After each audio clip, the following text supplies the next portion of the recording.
Uh, um, uh, uh,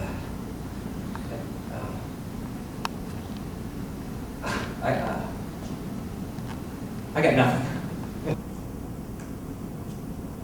That is a side effect I didn't see coming when I got the news. You know, come on, our parents decided to get it on one night, one afternoon, one morning, whatever, and we're the side effect, right? The continent is just a side effect of global plates ramming together and pulling apart, and the planet is just an offshoot of the Big Bang, and, ooh, the Big Bang, you know that had to be a side effect. Probably somebody's parents getting it on one night, one afternoon, one morning, whatever. And there is this girl,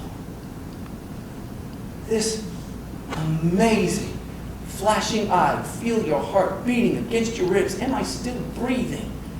Girl. The girl is the only one who laughs. And I am enthralled. Not because I'm a comic and she laughed at my little joke, but because she's the only one who appreciates how far I had to go to get to that joke. Maggie. That's her name. It's a cliche, right? Man wants sex! Woman doesn't. Life gets in the way, right? We have jobs, we have kids. Ooh, we have one. Kid. I would gladly have another, but apparently you have to keep the one they give you at the hospital. Pretty good.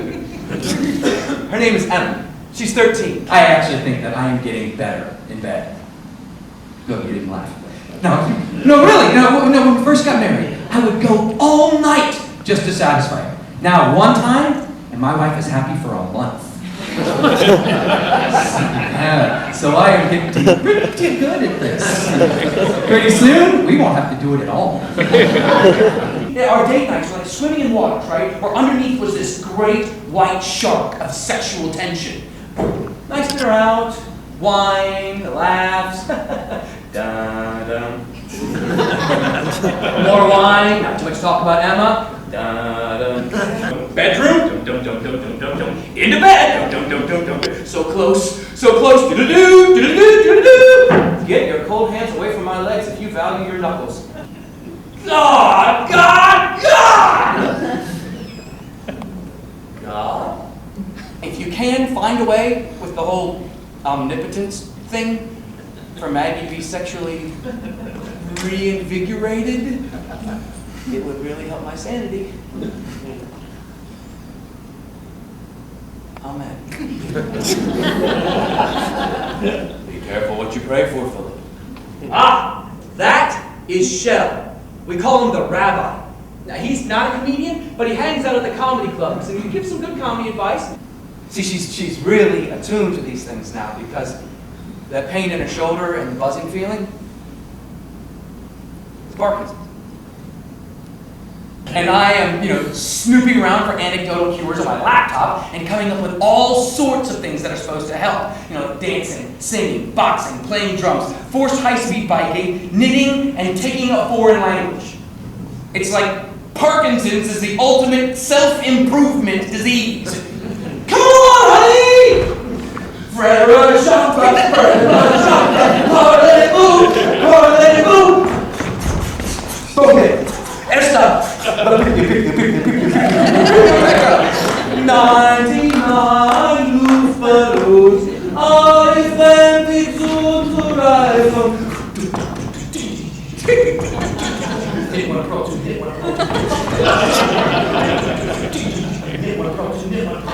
Look, honey, here's the matching sweaters I finished. And look, no Parkinson's.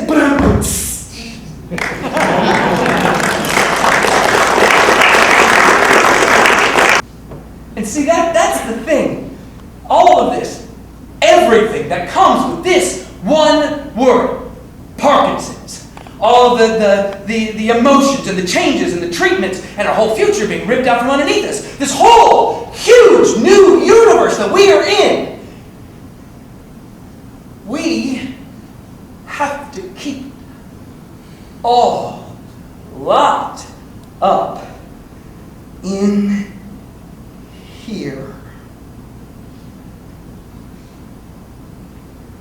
And we don't lock. Maggie and I are very open people. I mean, I go on stage and dangle my private life every every weekend, for God's sake. But here's this one thing. If it so much as peeks one tiny little claw out from underneath the door and somebody sees it, it could ruin our whole lives, right? Because, God forbid, who wants the trembling surgeon or the shaky Moyle? You know what? And I know.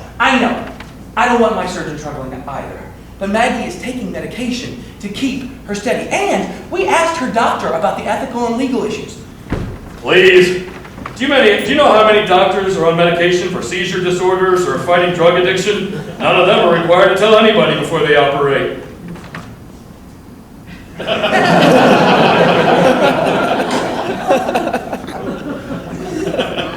How many people here are planning on having surgery? Cue our daughter Emma, who needed a pen. And the magic shield must have been turned off because she sees the nightstand and we hear her crying before we ever see her. She comes running down the stairs, needing to hug her mother, but afraid to. That is the first punch in the stomach. She's read the journal, and she absolutely knows her mother is going to die. Emma, sweetheart, Emma, hey, shh, look at me. Look at me. Do I look any different now than I did this morning?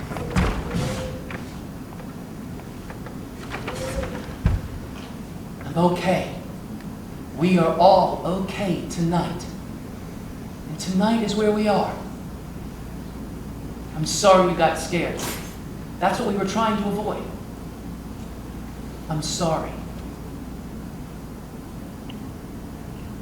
And that's how our daughter ate from the tree of knowledge. I cannot take any drugs or pills. I would be the world's worst drug addict. I'd be going to bed at night. Ah, damn it! I forgot to take my heroin today.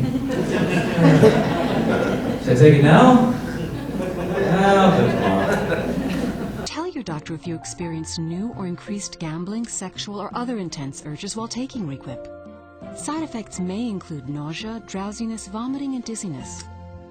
Thanks to Requip, the RLS mystery is not keeping me up anymore. Ask your doctor about Requip. So you heard those, right? You got your standard headaches, nauseousness, dizziness, trouble breathing, but then you've got those urges you need to see your doctor about. Urges like, gambling or sexual urges or apparently a compulsion to do the crossword puzzle. Now of those, can you guess which one I was rooting for? Can you guess which one I was expecting? Yeah, I started keeping a very close eye on our bank account and our credit cards, but the pharmaceutical slot machine went round and around and around for about 3 months, and then... Jackpot! Oh, we're doing it again before we ever get out of the house! And then again! And then again! And then I'm thinking, is this possibly the greatest side effect in the history of side effects? Oh yeah! Before Parkinson's and Requip, there were certain requirements for sex. Maggie's job had to be going well. Our daughter couldn't need our attention. The house had to be between 74 and 84 degrees Fahrenheit. And the Democrats had to have control of at least one House of Congress. Now the requirements are my wife has to have a job, our daughter has to be alive, the house has to be standing, the temperature needs to be between 0 and 100 degrees Fahrenheit, and the Democrats have to have control of at least one House of Congress. These things happen all the time! Oh, yes. The dining table! The bathroom floor! Oh, yeah. A red, dark patio during a party. The front seat of our Prius. The back seat of a Prius. We don't even know whose car it was. No, Philip. Yes, Shell? Ooh, is this your Prius? I was just thinking about elevating your soul. And there are ways to do it here, now, while we're still on this planet. Good deeds, observance, overcoming obstacles within us to become a better person. And I think this is the point. Controlling our base physical desires and making them holy. For example, we need to eat, which is no different than an animal, but bless and thank God for our food. That elevates us to a higher level. Oh. Then, thank you, God. I want to laugh, I want to shout, I want to have this one happy corner while the rest of my life is slowly burning down around me. And I can't even share that. Where is the funny in a guy getting all the sex that he wants? Huh? Or his wife having a debilitating disease? Or her starting to lose her grip? Are you sure it's not me? No. You are the hottest, sexiest, yow woman that I know. Any penile failure that I have is not due to you. And just relax, honey. It'll happen. It's just sex. Just? What does that mean? Sex rules our lives. Sex is the driving force behind our whole entire economy. I mean, think of all the businesses that would collapse if men and women were trying to hook up, right? Bars, jewelers, florists, brewers, bakers, restaurants, hotels, clothing stores, sports car dealerships, chick flicks. Pharmaceutical companies will lose billions without drugs to make us look and feel better about ourselves, so we can have sex with whomever, whenever we want. Right? My wife and her colleagues would twiddle their thumbs all day long without sex-related health issues, not to mention jobs like porn, prostitution, and weekly alternative newspaper. Most men wouldn't bother seeking power jobs if it didn't increase their chances of getting laid. And when powerful men aren't getting it when they want, they get crabby and start wars. And that's why we have the whole military-industrial complex. Ooh, it didn't mention children. Sex is responsible for the regeneration of our entire planet. So don't tell me that it is just sex. The fate of the entire planet rests on my penis. Sex shops are confusing. There are so many choices, it is hard to choose. Which leads me to utter a combination of words I never in my life would have thought would form a sentence coming out of my mouth. How much for the 8-inch cock? I have said each of those words before. Never together in that order.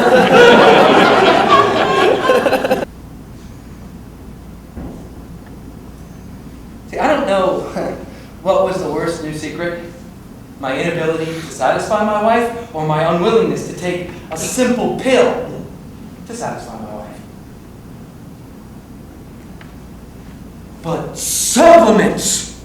Oh, there's no harm in supplements. They're not drugs. They haven't been evaluated by the FDA. I heard about this daily Cialis. You just take it every day, and then you're always good to go. What about that? I am not certain that you need a daily pill. How often do you and your wife have sex? On average? On average. Per week? Per week. 7, 8 times.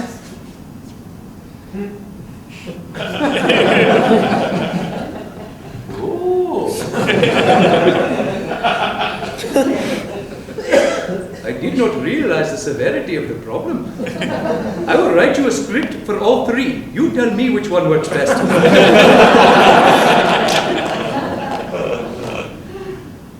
7 or 8 times. Sweet Jesus.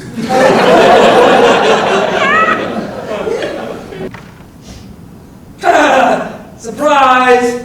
There are side effects. That's right. Come on, be a man. Be a man, whatever that means nowadays. For Maddie. For elevation.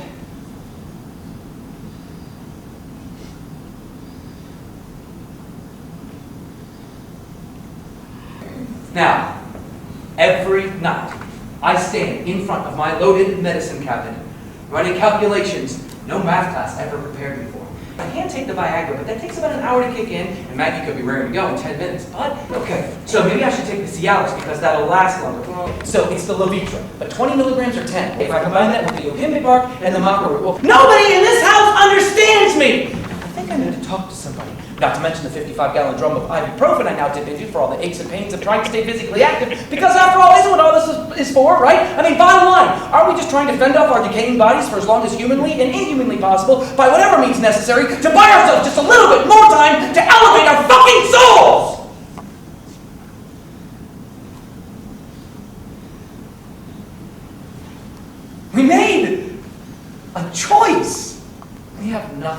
ashamed of. Nothing that we can't tell the world. And as I look in the mirror, I see my daughter's red, tear-stained face. Dad! Do you want to know what my problem is? My problem is that I can't tell you that I have a problem. I can't stop thinking about Mom, and I don't have anybody that I can tell, and it's like it's eating up everything that I try to do or think or feel. It's really, really, really hard. And it's like you can see the monkey coming off her back. Right there. That moment. We got our daughter back. And getting her back got us back. For Maggie, April, nearly 2 years since her diagnosis became time to finally share her secret. Now you see, I'm a fan of the long setup, but there is no time in a stand-up routine when everybody is waiting for the punchline, right? So don't do stand-up.